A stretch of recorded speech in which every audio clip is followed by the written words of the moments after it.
Bonjour à tous, bienvenue dans Correspondance, votre magazine qui vous fait découvrir une destination autrement. Et ce mois-ci, on s'envole pour l'Afrique du Sud, retrouver notre expatriée genevoise qui va nous faire découvrir les paysages sauvages et authentiques de ce pays. Et puis, de retour ici à Genève, nous parlerons photographie avec notre invitée. Mais sans plus attendre, on s'envole donc pour le continent africain, retrouver Christelle Belz-Kennedy qui va partager avec nous son regard de l'Afrique du Sud.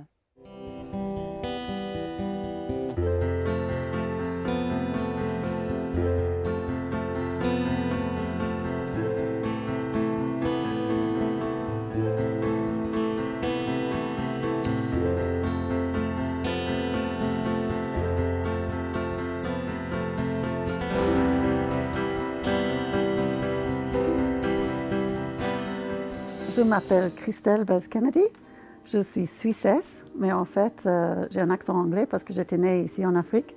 Mais après j'ai fait des études en Europe et j'ai vécu plus de 30 ans à Genève. J'ai travaillé avec les Nations Unies aussi pour les réfugiés et volontaire pour la Croix-Rouge. Et le travail avec la Croix-Rouge m'a amené à retourner en Afrique en fait, pour travailler avec les orphelins archivés. Au bout de quelques années, je me trouvais très difficile de rentrer en Europe. Mon cœur est resté ici.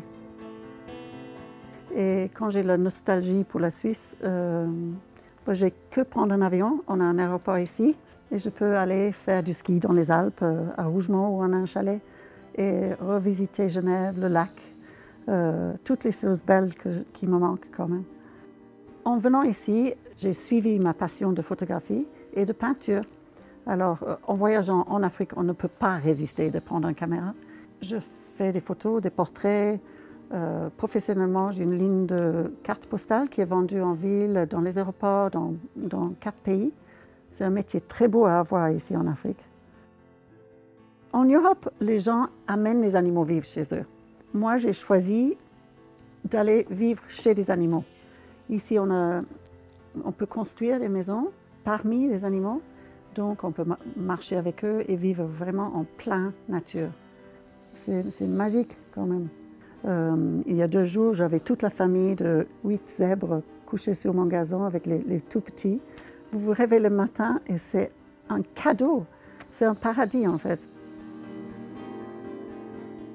Je me suis posée à Hoedspruit depuis 5 ans parce que je trouve que c'est un lieu idéal entre tout. On peut aller à Botswana, on peut aller en Namibie, Zambie, Zimbabwe, depuis ici, c'est vraiment un centre. Et le climat est idéal.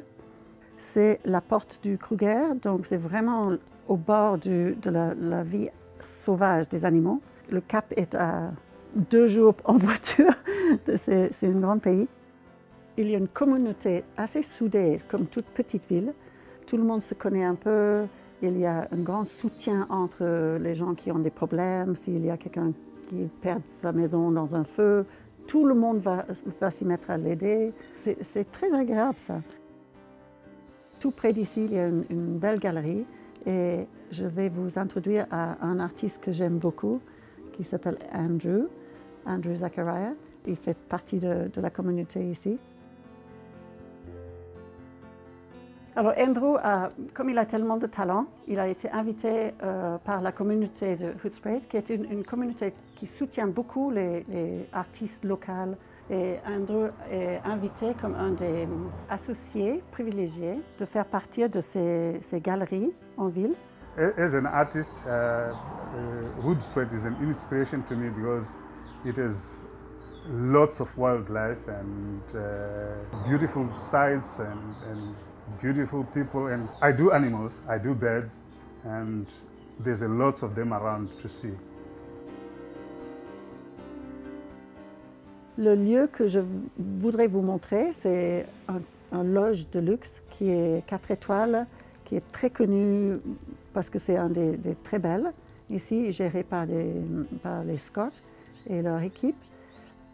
Je suis très familier avec cet endroit, Tandatula, qui est si précieux pour moi, parce que j'étais invitée par les Scots et l'équipe de Tandatula de faire des photos de leur loge et les tentes et les animaux pour faire leur website.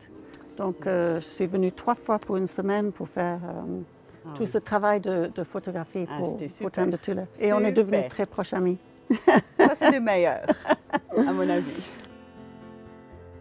Est-ce que tu veux partir en safari maintenant? Oh, quel rêve! On y va? Quel rêve! D'accord. Ça, c'est parfait. Merci beaucoup.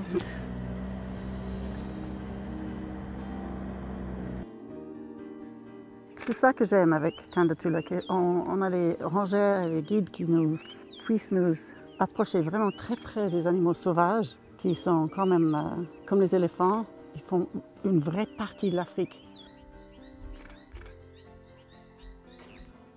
C'est fabuleux. C'est ça qui est magique. C'est l'authenticité de l'Afrique.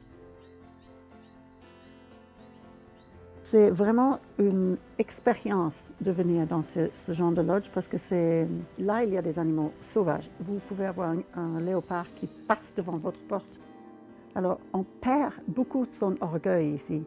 On devient beaucoup plus humble et on apprend à vivre en respectant et les animaux et la nature parce que c'est prédominant.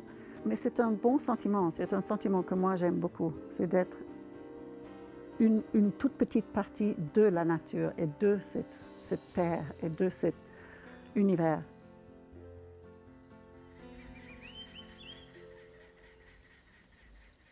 Vous venez de découvrir l'Afrique du Sud sauvage et authentique. À présent, nous sommes de retour ici à Genève, à quelques encablures de la ville, dans un lieu champêtre étonnant. Nous sommes dans la réserve du Moulin de Verre et je suis en compagnie de Brice Petit, photographe genevois. Bonjour. Bonjour. Pour vous, cette réserve, ce lieu revêt une importance toute particulière puisque c'est ici que vous avez fait vos premières armes en photographie. À tout juste 20 ans, c'était votre terrain de chasse. Dites-moi un peu plus sur cet endroit et ce qui vous a attiré ici. La première chose qui m'a attiré, c'est que c'est près de chez moi. J'habite à Bernay depuis presque toujours. Et c'est vrai que la réserve du Moulin de Verre ou la réserve des Teps de l'autre côté du Rhône offre, surtout en dehors du week-end, des endroits de balade assez sympas où si on prend un peu le temps et puis qu'on tend un peu l'oreille, offre une diversité de faune assez intéressante. Vous avez commencé à photographier la faune et la flore locale, mais vous aviez un rêve, c'était photographier les animaux d'Afrique. D'où vous vient cette envie de photographier ces sujets? C'est venu quand j'étais tout petit. Je pense que je devais avoir 6 ou 7 ans. J'étais déjà un peu fasciné par ce qu'on pouvait voir à la télé ou dans les magazines. Ma mère m'a acheté un magnifique magazine en papier glacé qui s'appelait Terre sauvage. C'est parti de là. Et puis en 2006, on peut dire le rêve se réalise. Vous faites votre premier voyage au Kenya. Depuis, vous en avez fait plusieurs autres. Vous êtes aussi allé au Botswana. Et puis, il y a quelques mois, à l'automne 2014, vous êtes parti pour l'Afrique du Sud. Qu'est-ce qui vous a particulièrement plu dans ce pays? On trouve évidemment des très grandes réserves comme le parc Kruger. On peut s'y déplacer librement avec son propre véhicule. Et les gens ont un petit peu tendance à faire n'importe quoi, malheureusement.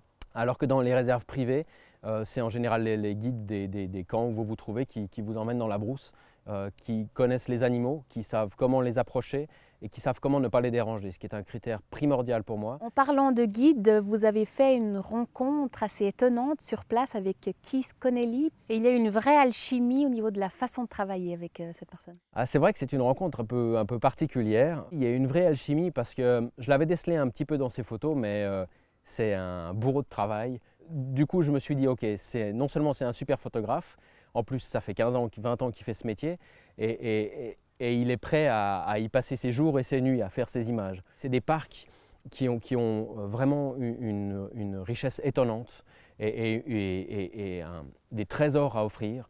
Il faut par contre juste être prêt à en payer un petit peu le prix, à se lever de bonne heure, à passer des heures sur les pistes, à être très patient.